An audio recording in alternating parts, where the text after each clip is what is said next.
डर सबको लगता है। आज का भारत न्यूज चैनल पर रंजन छलावा पर एक रिपोर्ट दिखा रहा था।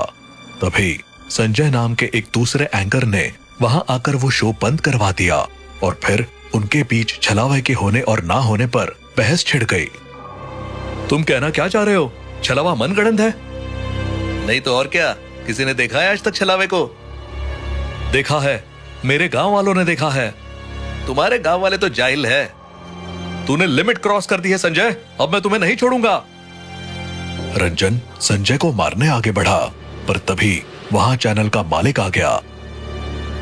ये क्या बच्चों की तरह लड़ रहे हो? सिर्फ कहने भर से कुछ नहीं होता, अपनी बात साबित करो तो जानू। रंजन तुम साबित करो कि छलावा होता है, और संजय तुम साबित करो कि छलावा नहीं होता। जो जीता उसे प्राइम टाइम का स्लॉट दिया जाएगा। फिर तो मेरा प्राइम टाइम कंफर्म।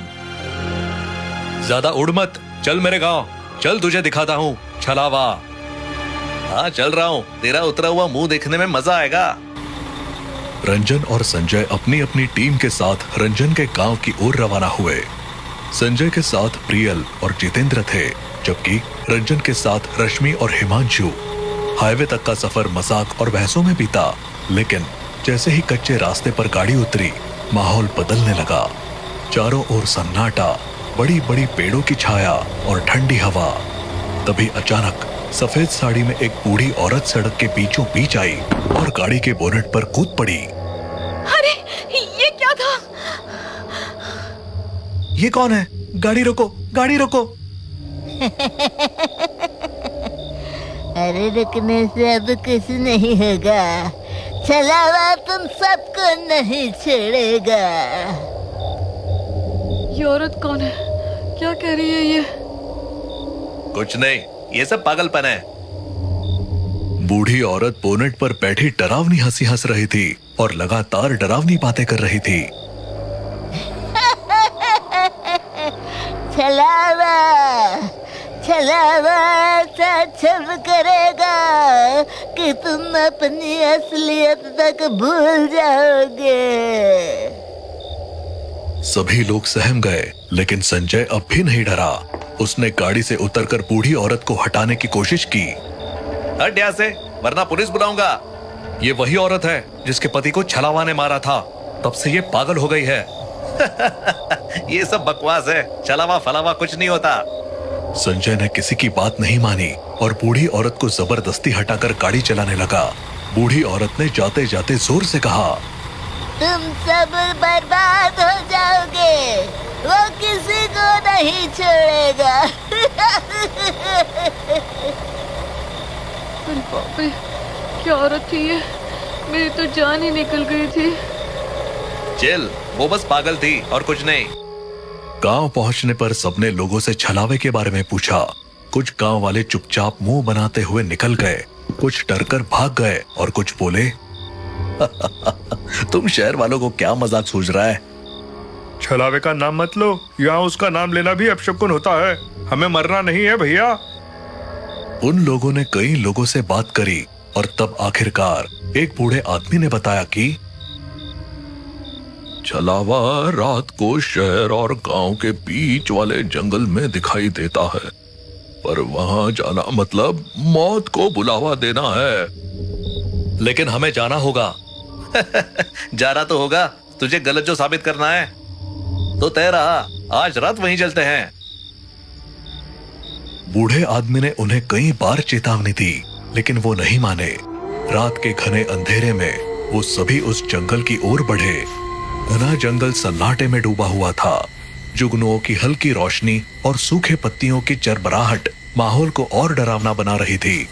सबने अपने अपने कैमरा तैयार रखे थे ताकि हर पल रिकॉर्ड किया जा सके और बाद में न्यूज चैनल पर दिखाया जा सके। देखो, यहाँ तो कुछ भी नहीं है।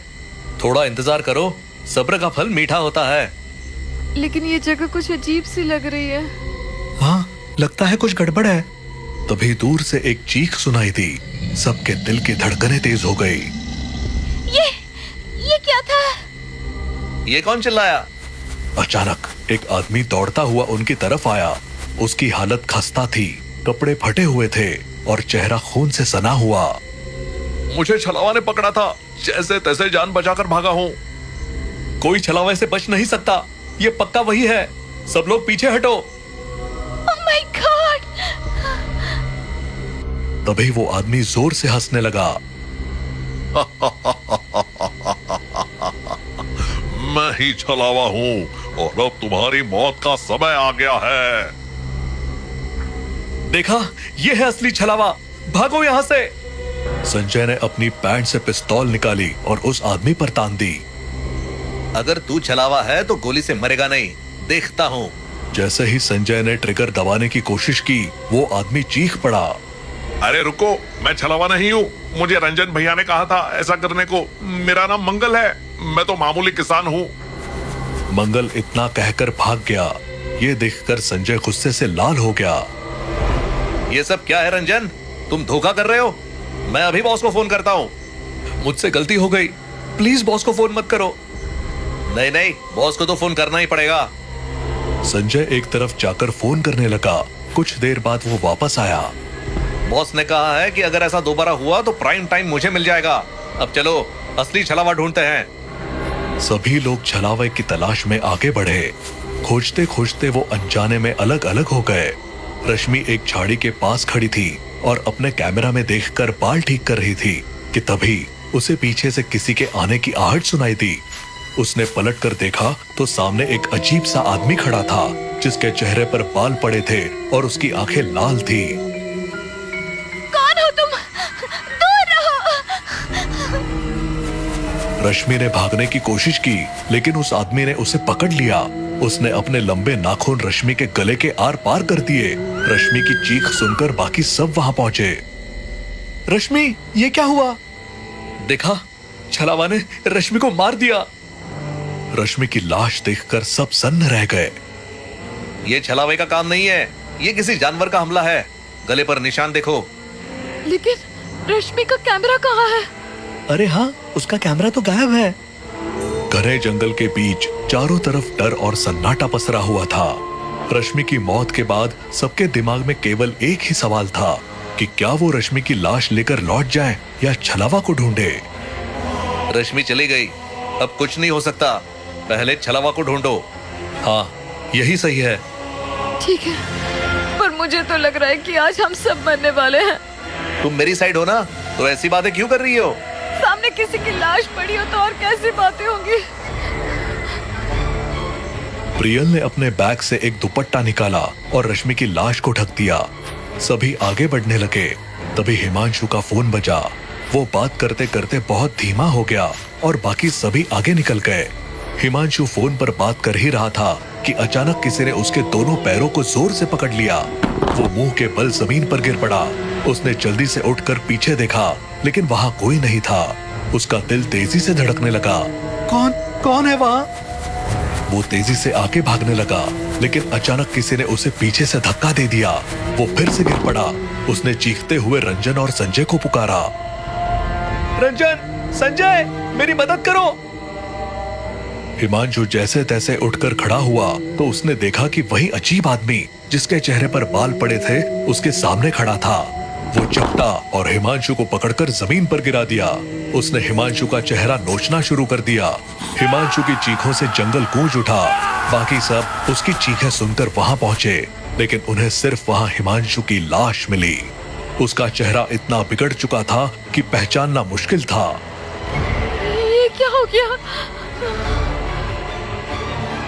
और हिमांशु का कैमरा भी गायब है।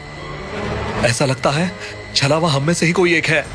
चुप रहो रंजन, मुझे तो लगता है तुम छलावे को साबित करने के लिए लोगों को मार रहे हो। तुम एक कातिल हो। प्राइम टाइम के लिए इतना तो मत गिरो। Shut up. चाहे जो हो, कातिल तो यही है। What the hell? Jitendra Sanjay की तरफ आ गया और रंजन बस चिल्ला रहा था, लेकिन कोई उसकी बात सुनने को तैयार नहीं था। सभी तय करने लगे कि अब उन्हें जंगल छोड़ देना चाहिए। तुम सब भाग जाओ, मैं साबित करूंगा कि छलावा सच में होता है। संजय, प्रियल और जितेंद्र आगे बढ़ गए। रंजन अकेला धीरे धीरे चलने लगा। थोड़ी देर बाद रंजन को संजय की लाश दिखाई दी। वो ये देखकर हैरान रह गया। ये कैसे हुआ और कब हुआ और वो दोनों कहाँ हैं? एक मिनट, क्या इसका मतलब संजय भी छलावा है? तभी उसे जोर की चीखें सुनाई दी। वो दौड़कर उस जगह पहुंचा जहां प्रियल और जितेंद्र की लाशें पड़ी थी और पास में संजय खड़ा हंस रहा था। हे भगवान, ये क्या किया तुमने? मैं ही छलावा हूँ और अब तुम्हारी बारी है। रंजन ने तुरंत अपने बॉस को वीडियो कॉल लगाया। मैं सबूत के साथ साबित करूंगा कि छलावा असल में है। लेकिन इससे पहले कि कॉल उठती, संजय रूपी छलावा ने उसे पकड़ लिया।